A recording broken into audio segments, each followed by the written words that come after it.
이어지는 내용입니다. 기학 무소불규 연기요 본귀여 노자지연 고기쳐서 10여 만원 대저 솔 우원야. 그의 학문은 두루 여러 방면을 다루었지만 핵심은 노자의 가르침을 따른다.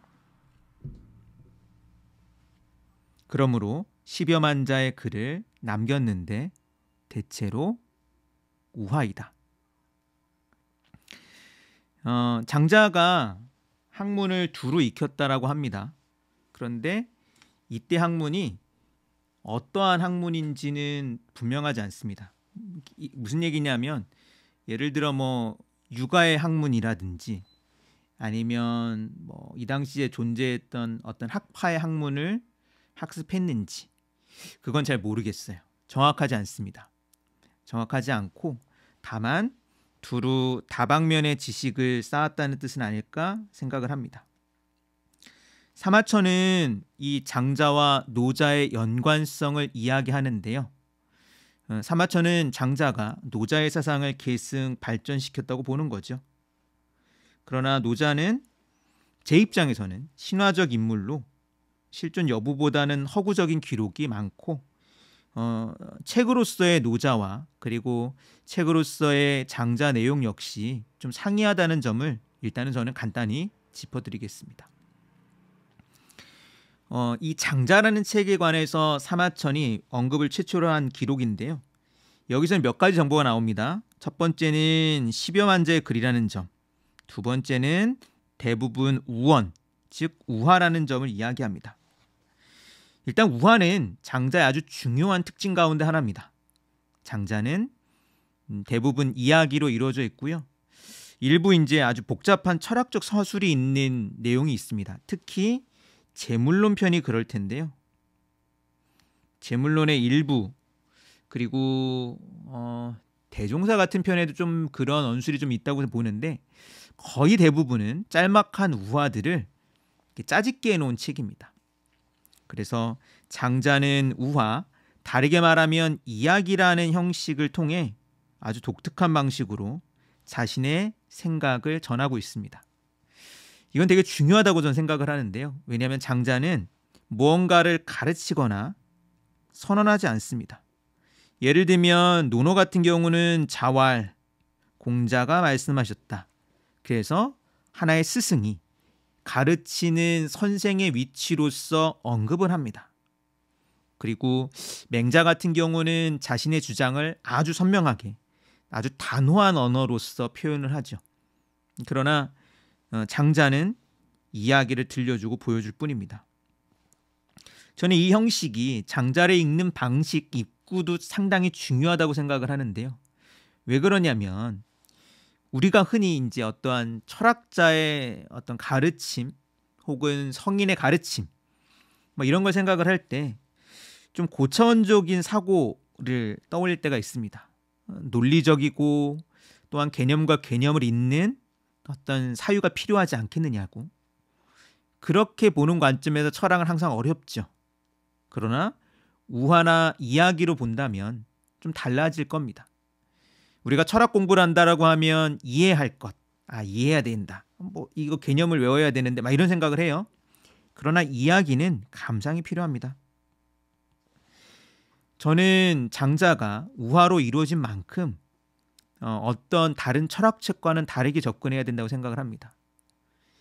우화로 읽어야 되고 이 이야기 속에서 어떤 감상들을 가지고 하나하나 찾아가면서 장자가 던지고 싶은 어떤 메시지를 발견해야 되는 거죠. 그렇다고 저는 우화라고 했지만 이 우화가 교훈으로 빠지는 우화는 아니었으면 합니다. 교훈이라고 하는 것은 우리가 현재 따라야 하는 일상적 윤리 규범을 재확인하는 것일 때가 많은데요. 그러나 장자의 우화는 우리의 상식을 깨뜨린 힘을 갖고 있기 때문에 그렇습니다. 오히려 장자의 우화는 교훈보다는 교훈으로 돌아갈 수 없는 어떤 당혹스럽고 낯선 길을 소개합니다. 이어지는 내용입니다. 작, 어부, 도척, 거협, 이저비, 공자지도, 이명, 노자지술.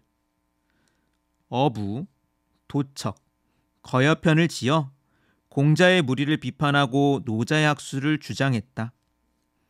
외루허, 항상자시속, 개공어, 무사실. 외루허나 항상자 따위는 모두 사실과 무관한 헛소리다. 연, 선, 촉서, 리사, 지, 사, 류정, 이, 표박, 유목. 그는 글과 이야기를 지어 세상 일을 논하는 것을 잘하였다. 이를 가지고 표, 박, 공격했다는 뜻입니다. 유묵, 유가와 묵가를 공격하였다. 수, 당세, 숙학, 불능, 자해, 면야. 당시 빼어난 학자라 하더라도 그의 공격을 피할 수는 없었다.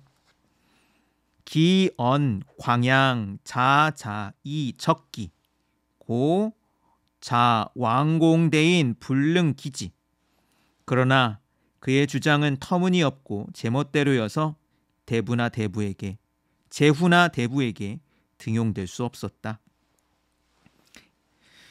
어부, 도척, 거여편은 오늘날까지 모두 전해집니다.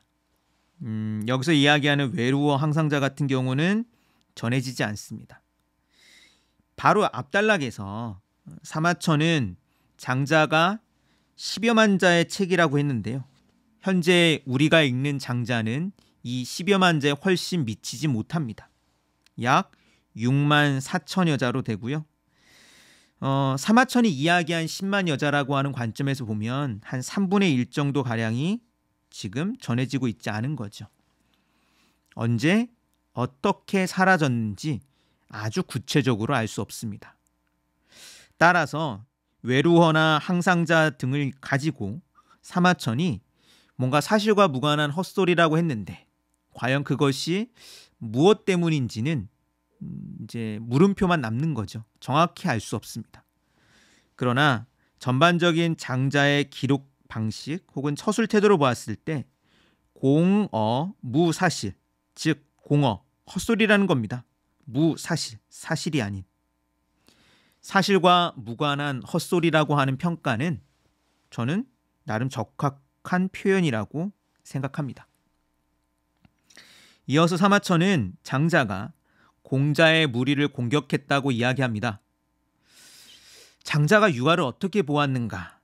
여기에 대해서는 연구자마다 좀 약간 입장이 엇갈립니다. 공자의 형식적 학문을 비판했다는 관점도 있고요. 그와 달리 공자와 장자의 연속성이 있다라고 하는 관점도 있습니다. 지금 이 사마천은 장자의 생애를 기록할 때 유가와 도가의 대립이라는 도식으로 장자를 공자의 대척점에 놓고 있는 것 같아요. 그 연장선에서 공자를 논박하고 노자의 가르침을 드러낸다고 이야기하죠. 일단 이 관점은 저는 괄호쳐 놓으려고 합니다. 앞으로 장자 4편 이 본문을 읽으시면서 어떠한지 과연 사마천의 평가가 맞는지 한번 판단해 보시면 좋을 것 같고요. 미리 말씀드리는 것은 이 4편에는 공자와 그의 제자 몇이 꽤 중요한 역할로 등장하기도 합니다. 마찬가지로 이 장자가 유가와 묵가를 공격했다는 것도 저는 조금 조심스럽게 접근해야 된다고 생각을 하고요. 장자는 분명히 논쟁적인 인물입니다. 장자의 우화는 그냥 재밌기만 한 이야기가 아니고 어떤 감동을 자아내고자 하는 이야기는 아니었습니다. 누군가의 관점, 특정한 입장에 도전장을 내밀고 있습니다. 그 대상이 유가나 묵가라고 할 수 있을까? 저는 그보다는 명가나 법가에 비판의 칼날을 들이밀었다고 보는 게 옳지 않은가 싶어요. 저는 장자가 명징한 세계, 즉 이쪽과 저쪽을 선명하게 가를 수 있고 뭔가 세상은 명확히 또렷이 분명히 설명할 수 있다는 사람들을 달가워하지 않았다고 봅니다. 그래서 오히려 유가와 무가를 비판했다는 것보다는 명가나 법가 혹은 국가주의자들을 비판했다라고 보는 게 옳지 않은가 생각을 하는데 이런 입장들 혹은 이런 평가들은 역시 내 편을 읽어가면서 알아보면 좋겠죠. 앞에도 설명을 간단히 드렸지만 장자가 살아갔던 춘추 전국 시대는 전란의 시대였고요. 또한 유색익의 시대이기도 했습니다.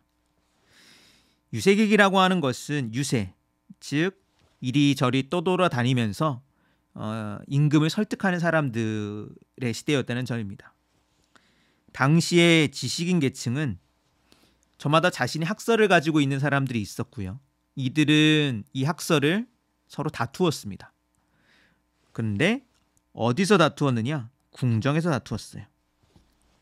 임금을 만나 이 학설을 주장하고 이에 이 학설을 주장한 학설을 가지고 등용되어 천하를 경영하기를 바라고 그러기 때문에 내 학설이 최고다라고 궁정에서 다투었던 거죠. 그리고 임금들은 자신의 나라를 부국강병으로 이끌 인재를 찾고자 했습니다. 그러나 장자는 그렇지 않았어요. 장자의 시선은 궁정으로 향하지 않습니다. 앞에 언급했던 것처럼 장자는 구중궁궐과는 영 어울리지 않는 사람이었습니다. 욕망이 넘실거리는 성 안의 저작거리에도 장자는 있지 않습니다. 장자는 성곽을 벗어난 드넓은 광야, 드넓은 들판에 있는 철학자라고 봅니다. 다음에 읽을, 바로 다음 주에 읽을 소요유에서 장자가 이야기하는 이 광야라고 하는, 장자 본문에 따르면 광막지야라고 하는데요. 이에 대한 이야기가 나올 예정입니다. 당연히 임금이 이런 장자에게 광야를 자신의 배경으로 삼는 철학자에게 관심을 둘 리 없었겠죠. 권력자들에게 장자는 영 쓸모없는 존재였습니다. 그러나 종종 그를 찾는 이도 있었죠. 그 이야기는 저 뒤에 보겠습니다. 흔히 많은 사람들이 장자에서 자유를 발견하곤 합니다. 그러나 저는 텅 빈 공간에서 자유가 시작하지 않는다라고 봐요. 무엇으로부터의 자유가 하는 점이 중요하죠. 장자는 당대의 욕망, 즉 권력과 명예로부터 자유로운 인물이었지만 나아가 왕공대인으로 상징되는 사회적 위계 질서로부터도 자유로운 인물이었습니다. 그러나 이 표현은 또한 조심스럽게 이야기해야 되는데 자유롭다고 하는 것보다 어떻게 보면 벗어나고자 한 인물이라고 하는 게 더 맞지 않는가 하는 생각이 듭니다. 왜냐하면 얽매임이 없다면 갈등이 없을 것이고 이에 대해 논의할 필요도 없겠죠. 그에 대해 무언가에 대해 논의한다는 것은 그만큼 얽매여 있고 그를 괴롭히고 그러기 때문에 절실한 문제라는 뜻이기도 합니다. 그런 면에서 저는 장자도 당시의 역사적 현실에서 자유롭지 않은 사람이라 생각을 합니다. 춘추전국이란 역사적 현실에서 장자를 읽어야 된다고 보고요. 그래야 장자가 가지고 있었던 저항, 그리고 그가 시도했던 철학적 실험의 방향과 의미를 찾을 수 있다라고 생각을 합니다. 장자라는 인물 역시 한 시대를 살아간 인간이었고요. 또한 사마천이 이 글에서는 언급하지 않지만 장자 역시 인생이라고 하는 역사적 조건을 넘어서 모든 사람들이 예나 지금이나 살아내야 하는 어떤 삶의 바탕, 삶이라고 하는 현실에도 주목했습니다. 장자는 인간 모두가 삶에 내던져져 있고 그러하기에 삶을 살아내야 한다라고 보았던 것 같아요. 그의 이 절실하고도 막막한 질문은 또 저 뒤에 인간세 이후에서 조금 더 우리가 상세히 만나게 될 예정입니다.